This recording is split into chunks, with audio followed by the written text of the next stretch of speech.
네, 오늘 2025년 1월 9일 특별 저녁기도에 잠언 3장 11절에서 20절까지의 말씀으로 징계와 꾸지람의 이유에 대해서 잠시 나누겠습니다.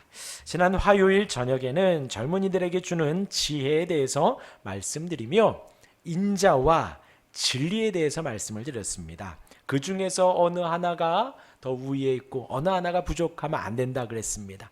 인자는 하나님의 사랑이라 그랬고 진리는 아멘이라 했습니다. 우리가 지혜로 충만해야지요. 근데 지혜에만 진리에만 충만하면 우리는 바리새파적으로 바뀐다 그랬어요. 남을 판단하기에만 정죄하기에만 이르러. 반대로 인자와 사랑만 충만하면 열정만 가득하면 우리가 맹신할 수 있다 그랬습니다. 이 두 가지가 적절하게 균형을 이루어야 합니다. 그래서 우리는 평생에 공부하고 배우고 또 평생에 열정적으로 찬양하고 기도하고 그렇게 우리의 신앙생활의 균형을 잘 맞추어 가야 합니다. 그러면 하나님과 사람 앞에 은총을 받는다 했죠. 예수님이 그러했고 사무엘이 그랬습니다. 하나님의 사랑을 받고 자라가며 사람들의 사랑을 받았다 했습니다. 여러분, 우리 안에 하나님의 사랑이 충만하고 하나님을 향한 지식으로 충만하길 바랍니다. 그 마음으로 여호와를 신뢰하고 범사의 그를 인정하라. 곧 하나님은 반대로 말하면 우리의 범사를 인도해 주고 계시다라고 그랬지요. 어제 수요예배 때도 그랬습니다. 예수님이 우리를 위해 죽으셨어요. 목숨을 버리면서까지 우리를 사랑하셨습니다. 우리를 너무나도 사랑하시는 거예요. 그러하기 때문에 우리의 삶의 범사에 관심 없는 부분이 하나도 없습니다.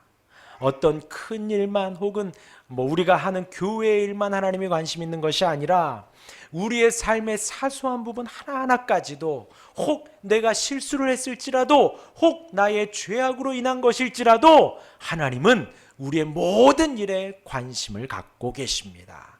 그러하기에 우리에게 주어진 특권, 예수님의 하나님과 우리 사이의 중보자가 되셔서 그 특권을 누리는데, 그게 무슨 특권이라고요? 기도의 특권이라 그랬죠. 우리가 언제나 기도할 수 있습니다. 어디서나 기도할 수 있습니다. 우리가 걸으면서 기도할 수 있고, 앉으면서 기도할 수 있고, 서면서 기도할 수 있고, 눈 뜨면 자다 깨서 기도할 수 있고, 자기 전에 기도할 수 있지요. 우리가 기도하지 않는 이유는 뭐예요? 게을러서요. 기도하지 않는 이유는 하나님이 저 멀리 계신 것 같아서 그래요. 우리의 삶에 하나님이 이것까지 관심이 있으시겠어? 이렇게 사소한 것까지, 소홀한 것까지? 아니요, 하나님은 거기에도 관심이 있으십니다. 그러하기에 우리가 아뢰는 아주 소소한 것 하나하나까지도 하나님은 다 들으시고, 우리 찬양가사처럼 나의 작은 신음에도 응답하시는 분이십니다. 그렇게 기도할 수 있는, 범사에 기도할 수 있는 거예요.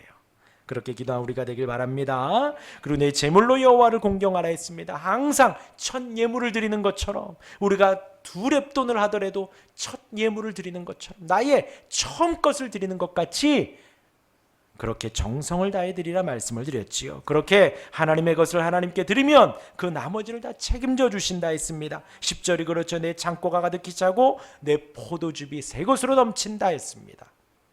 충분히 그럴 수밖에 없어요.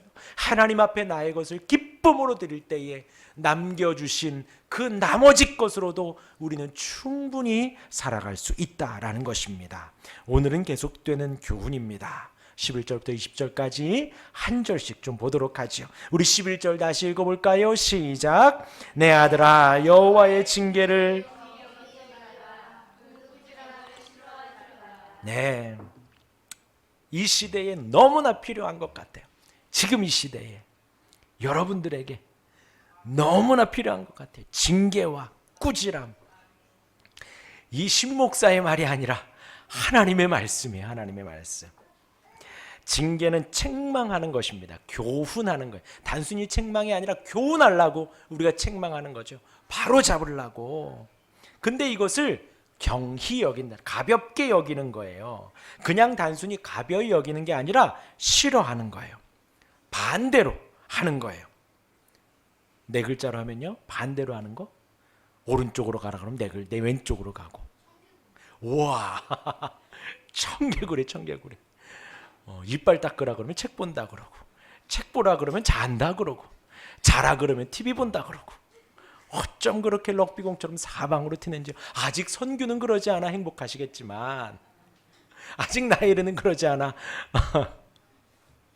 아직도 기억이 납니다. 하율이가 나일이만 할 때였는지 조금 더 성규만 할 때였는지, 제가 어떤 저기 전주 지역에 그 어린이 전도협회 지부장님을 만났어요. 취재차 만나서. 이제 저는 아직 아기가 어리니까, 하율이가 어리니까. 근데 이제 그 집도 하나만 있는데 한 3학년쯤 됐대요. 그래서 그 아이랑 통화를 하면서 딱 끊고는 한숨을 푹 쉬시더라고요. 근데 이제 저는 아직 이제 막 성규만 하고 나일이만 하니까 얼마나 이뻐요. 그래서 아유, 아이 바라보는 것만으로도 이쁘죠. 그러니까 그분이 한숨을 쉬면서 얼마나 되셨는데요? 저한테 그러더라고요. 아, 이제 돌 지났습니다. 그랬더니 예, 저도 그때는 그랬습니다. 그러더라고요. 지금은 숙제를 시켜도 숙제를 하질 않고, 뭘 하라 그래도 뭘 하지 않고, 아유, 저도 그때는 그랬어요. 그러더라고요. 어쩜 그렇게 반대로 자라는지. 청개구리예요. 싫어하고 거절하고 반대합니다. 중요한 것은요, 그렇게 부모가 징계하는, 하나님이 우리를 징계하는 이유는 바른 행실로 돌이키게 하기 위함이지요. 지금 그 길이 아니니까 돌이키려는 것입니다. 그리고 징계의 꾸지람은 뭐냐면 징벌과 징계입니다. 혼내는 거예요. 체벌까지도 볼 수가 있습니다. 그런데 그것을 싫어한다는 거죠. 그래서 지금 이제 어제 그 화요일의 말씀과 여기의 말씀이 젊은이들에게 하는 권면이라는 거예요. 내 아들아 하잖아요, 아들. 그러니까 그 체벌, 그것을 싫어하는 거예요. 원하지 않는 게 아니라 더 나아가서 그 체벌, 징계, 꾸지람을 원망하고 혐오하는 겁니다. 체벌하려고 막 악을 띠는 거예요. 막 싫어하는 거예요. 근데 지금 성경에 뭐라고요? 그러지 말라. 징계하고 꾸지라면 달게 들으라는 거예요. 벼라. 징계하고 꾸지르면 달게 들으라는 거. 그걸 싫어하지 말고, 준아, 와나, 허나, 수영아. 하민 잘해, 괜찮아. 하민아. 근데 요즘 수위가 점점 높아지고 있어요. 네, 점점 높아지고 있어요. 수위가. 네, 됐거든요. 네. 그걸 원망하고 혐오합니다. 그래서 이 부분을 이제 제가 설교 준비하면서 묵상하면서 이 시대가 그렇구나 싶어요. 단순히 이 아이들 지금 사춘기에 점점 내려갔다 그러잖아요. 내려갔다. 왜 그럴까요? 다 개인의 나만 중시하는 사회가 돼버린 거예요. 내 기분이, 내 생각이, 또 내가 좋아하고 싫어하는 게 먼저인 세상이 된 거예요. 근데 그렇지 않지요. 먼저인 것은 하나님이 먼저이고, 하나님을 예배함이 먼저이고, 진리가 먼저여야지. 그리고 그 진리 앞에 나를 맞추어 가는 거죠. 맞추어 가는데 맞지 않으니까 징계하는 거고요. 틀린 그 기준, 말씀에 대해서 다른 방향으로 가니까 꾸지람을 주며 다가오라는 것입니다. 그러하기에 이 징계와 꾸지람의 기준은 오직 하나님의 말씀인 거예요. 이 하나님의 말씀이 공의고 정의고 공정입니다. 거기에 따라 우리가 나아가는 것이고, 거기에 벗어나면 단순히 이 아이들 뿐이겠습니까? 젊은이들 뿐이겠어요? 청년들, MZ세대 뿐입니까? 저희도 그렇고요. 나이 많으신 분들도 마찬가지예요. 우리가 살아가며 애나 어른이나 다 언제든 곁길로 갈 수 있는 이유는 뭐냐면요, 하나님의 형상대로 만들어졌기 때문이에요. 하나님이 우리에게 하나님의 형상, 인격, 각각의 자아를 주셨기에 우리가 곁길로 갈 수도 있다라는 거예요. 남녀 고아를 막론하고 노소를 막론하고 어느 누구든요. 그러하기에 그 누구든 하나님의 말씀에서 벗어났을 때에는 혼나야 되고 징계와 꾸지람을 받아야 된다는 것입니다. 여기 있는 우리 모두가 다 말씀의 징계를 받을 때에 아멘할 수 있어야 되고, 말씀의 꾸지람을 들을 때에, 채찍을 맞을 때에, 체벌을 당할 때에 우리 또한도 아멘할 수 있어야 합니다. 그냥 내 마음이 불편하고 내 마음이 힘들고 내가 그냥 괴로워. 그렇다고 떠나고 돌아서고 듣지 않고 듣고 싶은 말만 보고 들으면 안 된다라는 거예요.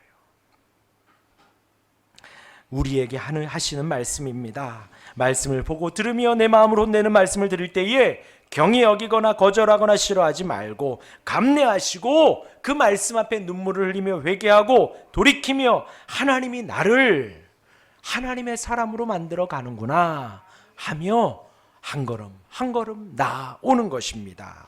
그 과정 속에서 징계와 꾸지람이 있다라는 것이죠. 12절 같이 읽겠습니다. 12절 시작. 대저 여호와께서 그 사랑하시는 자를 징계하시기를 마치 아비가 뭐라고요? 저와 여러분 모두를 다 징계합니다. 징계해요. 왜요? 우리를 너무나 사랑하시기 때문이에요. 사랑하니까 잔소리하고요. 사랑하니까 훈계하고요. 사랑하니까 그쪽으로 가면 안 된다고 돌아오라고 계속해서 말을 하는 거예요. 네. 11절에 덧붙여서 하시는 말씀이죠. 하나님이 그 사랑하시는 자를 징계합니다. 아버지가 아들을 징계하는 것 같이 하나님도 사랑하는 우리를 징계하시는 것입니다. 그러니까 저와 여러분들의 삶 속에 내가 지금 징계를 받고 있는 것 같다 라고 할 때에 하나님이 나를 너무나 사랑하시는구나 하시면 되는 거예요.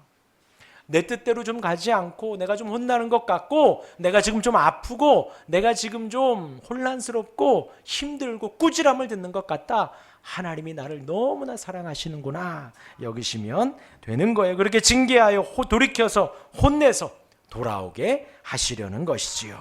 우리 13, 14, 15절 우리 같이 한번 읽겠습니다. 하나님이 징계하시고 꾸지람하셔서 우리에게 원하시는 것이 무엇인지 13, 14, 15절 나옵니다. 같이 읽겠습니다. 시작. 지혜를 얻은 자와 명철을 얻은 자는 복이 있나니 이는 지혜를 얻는 것이 은을 얻는 것보다 낫고 그 이익이 정금보다 나음이니라. 지혜는 진주보다 귀하니 내가 사모하는 네, 그렇게 혼나서 얻는 게 뭐라고요? 지혜라는 거예요. 우리가 징계를 받고 체벌을 받고 꾸중을 당해서 얻는 것이 뭐라고요? 지혜라는 거예요. 지혜를 얻고 명철을 얻는 자는 복이 있다라는, 그것이 복이다라는 거예요. 조금 혼나지만 지혜를 얻어서 복되고요. 조금 혼나지만 매 맞아서 아프지만 명철을 얻어서 복되다. 그것이 더 복되다. 얼마만큼이요? 이 세상에 은을 얻는 것보다 더 복되다. 이 세상에 정금을 얻는 것보다 지혜를 얻는 게 더 복되다라는 거예요. 정말 아멘이신가요? 이것이 지금 주님이 우리를 그렇게 인도해 가신다라는 거예요. 징계하고 또 꾸지람하면서 지혜를 주시고 명철을 주시지요. 우리의 삶을 그렇게 인도하시는데 그렇게 얻은 지혜와 명철이 세상의 은보다도 정금보다도 더 귀하다라는 말씀을, 또 15절에는 진주보다도, 값진 진주보다도 더 귀하니 내가 사모하는 모든 것으로도 이에 비교할 수 없도다. 이 세상에서 내가 이것 좀 있었으면 좋겠다, 저것 좀 필요하다라는 이 세상에 사모하는 그 어떤 것보다도 하나님이 주시는 지혜와 명철이 훨씬 더 중하고 귀하다라는 말씀을 주십니다. 그러면서 16절 17절 그렇게 지혜를 얻은 이의 삶이 어떠한지요? 우리 16절 17절 같이 읽겠습니다. 시작. 그의 오른손에는 장수가 있고 왼손에는 부귀가 있나니 그 길은 즐거운 길이요 그의 지름길은 다 평강이니라. 생각해 보십시오. 하나님이 우리를 너무나 사랑하셔서 징계하셔요. 우리를 너무나 사랑하셔서 꾸질합니다. 체벌하셔요. 그렇게 막인도에 가십니다. 그의 오른손에는 장수가 있다. 오래오래 사는 거예요. 말씀드렸죠. 장수하면 뭘 떠올리시라고요? 영생이에요. 영생. 하나님이 나를 인도해 가시고 그 꾸지람과 그 징계도 달콤히 받아가는 자식이 얼마나 하나님의 뜻대로 살겠어요. 그렇잖아요. 혼냈을 때 잘못했습니다. 다시는 그러지 않을게요 하고 돌이키는 자식이 부모님 말을 듣는 거잖아요. 그런데 혼내도 입이 이렇게 나오고 혼내도 혼내고 막 찡찡대고 막 그렇게 하지도 않고, 어떤 엄마가 이비인후과 가서 청각 검사를 했대잖아요. 애가 말을 못 듣나 하고요. 불러도 대답을 하지 않고, 불러도 말을 해도 돌아보지도 않고 말을 듣지를 않으니까요. 어떤 아이가 말을 듣는 아이인가요? 지금 그렇게 주님의 하나님의 징계와 꾸지람을 들을 때에 오른손에는 영생이 있다는 것입니다. 하나님이 우리를 인도하시고 이끌어가는 그 길에 순종하며 감사하며 혼나며 그래도 그 길로 가려고 막 애를 쓰며 가지요. 그 길의 오른손에는 장수가 영생이 있습니다. 왼손에는 부귀가 있습니다. 왜 어떻게 그럴까요? 하나님의 뜻대로 살아가는데 범사가 하나님의 인도하심인데 부족함이 없지요. 삶에 부족함이 없지요. 먹을 것을 하나님이 채워주시고 그 광야길을 가며 옷이 헤어지지 않고 신발이 닳지 않고 아침에 눈 뜨면 하나님이 만나와 저녁에는 메추라기로 인도해 주시는 그 길에 주님의 풍성한 은혜가 가득하지요. 부귀가 있고요. 그 길은 즐거운 길이요. 그의 지름길은 다 평강이니라. 주님과 동행하기에 그 어디나 하늘나라이지요. 높은 산이 거친 들이 초막이나 궁궐이나 주님과 동행하는 그 길이 얼마나 즐겁고 행복합니까? 여러분, 이따가 우리 자녀들을 위해서 기도하겠지만 여러분들 한번 잘 생각해 보세요. 내 자녀에게 내가 뭘 물려주면 좋겠는가? 예수님 믿으니 얼마나 감사해요. 주님이 내게 주시는 평강과 은혜가 얼마나 놀랍습니까? 말씀을 보며 제가 어제 말씀드렸죠. 이렇게 예배하고요. 성경 공부하는 거 너무 행복하다고요. 말씀을 보면서 주님이 깨닫게 하시고 알게 하시고 또 저를 혼내시고 이끌어 가시고 하시는 게 얼마나 좋은 거예요. 주님과 교제하고 교통함이 얼마나 행복합니까? 그 즐거운 길입니다. 근데 우리가 예수 믿는 세상 사람들에게 예수 믿으세요. 그럼 뭐라 그러나요? 아이고, 교회 가면 술도 못하지요. 담배도 못하지요. 교회 가면 이것도 못하죠. 아이고, 나는 못합니다.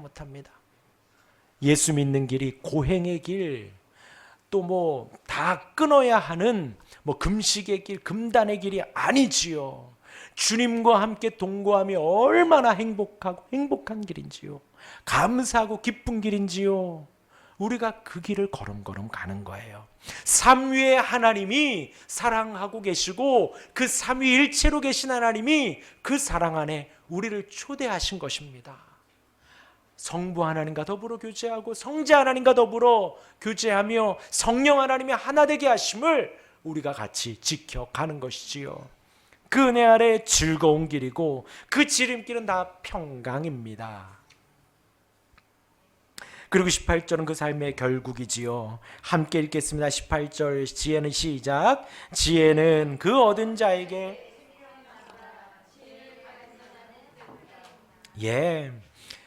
지혜는 생명나무라. 생명나무는 당시에 고대 근동 지역에 널리 알려진 이미지랍니다.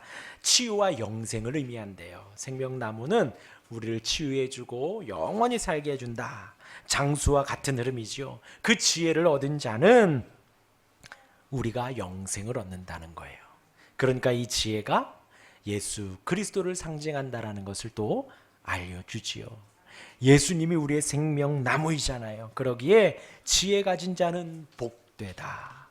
예수님이 있는 자는 복되다. 그래서 우리가 자녀들을 위해서 기도할 때 이 아이들이 평생에 예수 믿는 아이들이 되기를, 하나님을 예배하는 아이들이 되기를 우리가 그렇게 기도하는 것이지요. 우리 마지막으로 19절 20절 읽겠습니다. 함께 읽겠습니다. 시작. 여호와께서는 지혜로 땅에 터를 놓으셨으며 명철로 하늘을 견고히 세우셨고 그의 지식으로 깊은 바다를 갈라지게 하셨으며 공중에서 이슬이 내리게 하셨느니라. 예, 여기 지혜의 지식에 하나님의 지혜를 넣어도 말이 되고요, 예수님이 들어가도 말이 돼요. 그렇죠? 하나님께서는 지혜로 땅에 터를 놓으셨고 명철로 하늘을 견고히 세우셨습니다. 무슨 말이죠? 온 우주를, 온 세상을 하나님이 그렇게 창조하신 거예요. 단순히 눈에 보이는 넓은 들판, 높은 산, 저 구름들 뿐만 아니라 저 하늘 깊은 곳까지 온 우주의 해와 달과 별들을, 온 은하계를 다 하나님이 그 지혜로 만드셨습니다. 이 땅에 터를 놓으셨습니다. 하늘을 견고히 세우셨습니다. 하늘과 땅의 모든 것을 우리 하나님이 그 지혜로 만드셨지요. 그렇게 지혜로요, 이 땅에 수학을 만드시고 과학을 만드시고 물리를 만드셨어요. 그래서요, 제가 잠깐 들은 이야기인데요, 구름이 떴다가 그 구름이 물이 떨어져 내리는 걸 뭐라 그러죠? 비라 그러죠. 그 비가 내리는 것만 연구해도요 놀랍대요. 수증기가 하늘로 올라가서 어느 정도 머금었다가 한 방울 두 방울 떨어지잖아요. 이게 적절하게 내리잖아요. 만약에 이게 올라갔는데 쿡 뭉쳤다가 한 번에 떨어져 보세요. 정말 적절한 그 농도가 잘 맞춰졌을 때 도록도록 떨어진다는 거예요. 그 과학으로 비 하나만 연구를 해도요 하나님의 놀라운 그 지혜를 알 수 있다 그러더라고요. 세상이 그렇잖아요. 가끔 가다가 이제 미세먼지 있고 뭐 중국발 황사가 있을 때에 뿌옇지요. 그런데 비가 오면요 하얘집니다. 청명해져요. 저 멀리 다 보이죠. 만약에 그것을 우리가 물을 만들어서 그 미세먼지를 다 없앤다고, 세차를 하는 것처럼 물을 뿌려서 한다고 해보세요. 상상도 못하죠. 만약에 비용으로 환산한다 하면 어마어마한 비용이 들 겁니다. 그런데 하나님께서 한 번에 비로 그렇게 깨끗하게 해 주시지요. 이 모든 것이 하나님의 지혜입니다. 그리고 그 지식으로 바다를 갈라지게 하셨지요. 공중에서 이슬이 내리게 하십니다. 처음 창조 때에 하나님은 밑에 궁창을 가르셔서 무틀 만드시고 땅을 만드시고 바다를 만드셨습니다. 그리고 그 창세 때에 창세기 6장까지 비가 오지 않았습니다. 그렇죠? 하늘에 이슬이 적절하게 있어서 땅의 수분을 공급했지요. 또한 우리는 이 부분을 읽으면 깊은 바다를 갈라지게 하셨, 공중에서 이슬이 내리게 하셨대요. 뭐가 떠오르시나요? 얼마 전에 우리 나누었던 출애굽할 때에 이스라엘 백성들이 바다를 갈라 마른 땅을 건너갔지요. 광야길에서 아침에 그 이슬이 만나와 같이 떨어져, 과학적으로 그것을 이렇게 분석할 수 없다 그러죠. 과연 그것이 무엇인가? 만나. 아침에 눈 뜨면 떡과 같기도 하고 달콤하고 과자 같기도 한 그것이 아침마다 떨어져 있었답니다. 아침에는 이슬로 그 만나를 만들어서 이스라엘 백성을 인도하셨지요. 그 놀라운 지혜를 우리가 어찌 다 깨달을 수 있겠습니까? 그래서 우리는 사모하는 거예요. 그 지혜를 우리가 사모합니다. 우리 인생에 이 지혜를 배워가는 것입니다. 그 예수님을 배워가는 것이 우리의 인생입니다. 얼마나 복된가요? 세상 사람들은 어떻게 살아가죠? 무엇이 복이라 합니까? 건강하면 복이라 합니다. 세상 사람들은 돈을 많이 벌면 복이라 합니다. 권력을 가지면 복이라고 하지요. 조금 더 나은 사람은 가정이 좀 행복하기를 또 바라기도 합니다. 그것이 전부이지요. 그러나 우리는요 그렇게 살아가며 온 우주를 만드신 하나님의 지혜를 배워가기를 사모합니다. 어떻게 해요? 오늘 제목과 같이 징계와 꾸지람으로 우리를 말씀과 은혜로 인도하십니다. 말씀과 은혜도 인도하시며 징계와 꾸지람으로도 이끌어 가십니다.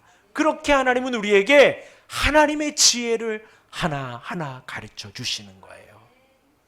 우리를 너무나 사랑하시기 때문에 아비가 자녀를 꾸짖는 것처럼 우리를 너무나 사랑하셔서 하나님의 품 안으로 인도해 가시며 우리를 징계하며 꾸지람하며 인도하십니다.